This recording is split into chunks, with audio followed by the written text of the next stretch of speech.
This one, when we go ahead, we will say more. We will say more in the sense that, we know where they blend this in. Some of the terminals, some of the NNPC people, and some, traders have opened a blending plant somewhere off Malta. We all know these areas. We know what they are doing.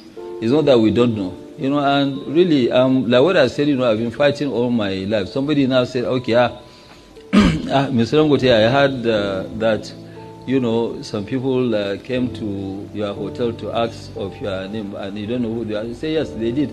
But look, I am a very, very fearless person. I believe so much in God and I don't fear anybody. They can do whatever that they want, and I am not scared. I will fight head on.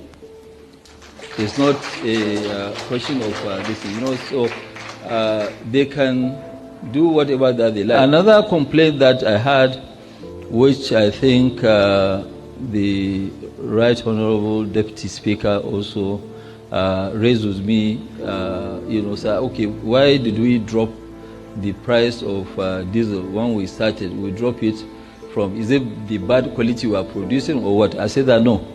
Even at the 650 ppm and 700 ppm that we are producing was a better quality than what was imported. And I'm sure, Your Excellency, sir, most of you have problems with their vehicles. Either you have had or you are still having problems with their vehicles. It's because of the bad fuel that we're importing into the country. I still stand by what I said. Go to filling stations, you can pick up and you can check the quality. That's the only way. But all this one, somebody will bring in a ship and say that, yes, this is the quality. Bring in fake certificate.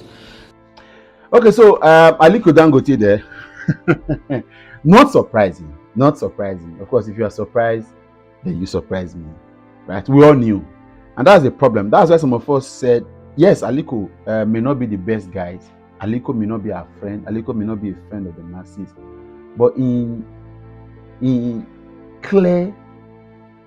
understanding the dynamics of our system works, the people against Aliko do not mean well for this country. They are business people.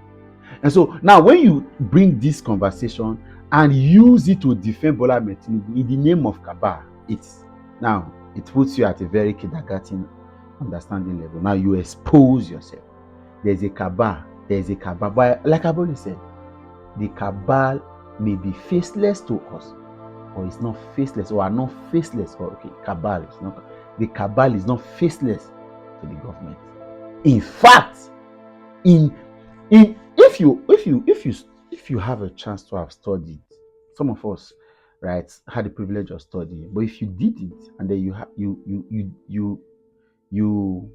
read, you develop interest in understanding how government and how governance work, how nations work their way out of poverty, recession, inflation, dependent economy, over dependency that we have grown into, you understand that clearly there is always need for a drastic attention in the circles of governance and economic prosperity of the country.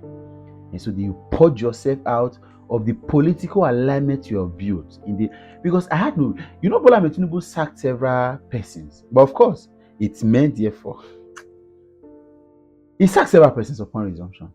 He sacked even a couple of weeks ago. He had removed the chairman of the Police Service Commission. Some persons say that removal was a very political one, because if there's anybody attached to any agency, parastatal of government that may have been working, it was Solomon Arase's work in the PSC was very, very valuable. However, it is right, his president, he has sacked him. And then you wonder why INEC and NNPC, for example, are not being sacked. You've heard a lot that Ajib, Shell, ExxonMobil, all of them have been leaving the country. And I read a very, very audacious, though sometimes when some Nigerians talk and all right, very audacious conspiracy theory that it's for the good of the economy that these guys are living. Not knowing that this government is putting pressure, removing benefits and privileges, making business difficult for these guys. And then they are leaving, guess, the company that is taking over some of these assets, Oando. I go and check what Oando is, who owns Oando, who runs Oando, who are shareholders of Oando, you will know. So a government that is doing business from backdoor, that's what we have engaged. Or that's what has bedeviled, that's what has been bestowed. Bestowed can be a good English. That's what has been infested like bee on us, doing business from backdoor. That is Dangote talking.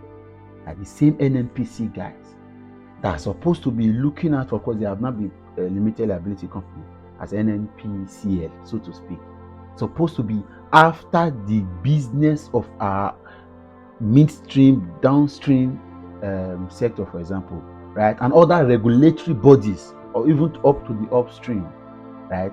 They are not the one having substandard plants somewhere where they are using to, because of course it has become business for them.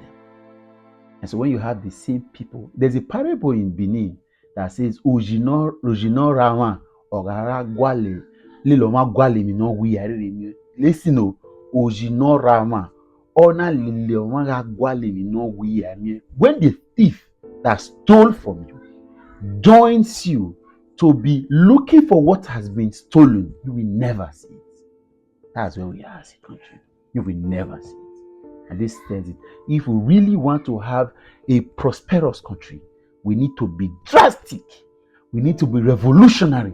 We need to stop this sentiment and excuses of cabal. There are no cabals anywhere. There is a bandit negotiator in this country. There are bandit negotiators in this country. And bandits are criminal elements constituting terroristic nuisance in this country. But we say they are cabal. And now there are people that have constituted themselves to become cabal in the oil sector, benefiting from it. And then you say, don't blame the federal government. The cabals are stronger than him. Woe betides all of you.